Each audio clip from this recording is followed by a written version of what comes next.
لحمة،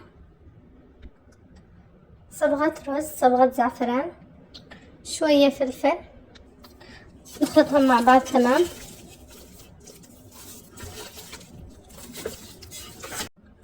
هذا بعد ما خلطناهم تمام بكل الجهات نعمل كوب ماء، وبعد ما ضفنا كوب الماء شوف الارتفاع شوية مش كثير، نضغطه لمدة 45 دقيقة.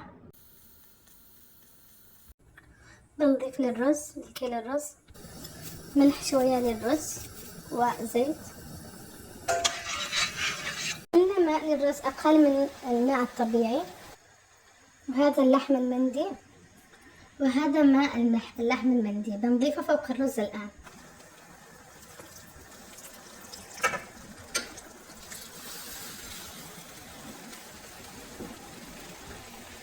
شوفوا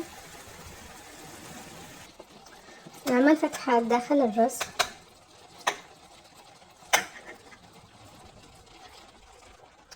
رصينا اللحمة فوق الرز. نسخن شوية زبدة في صحن. بعد ما سخنا الزبدة وضعناها على النار على الرز، نضع اللحمة وغطينا.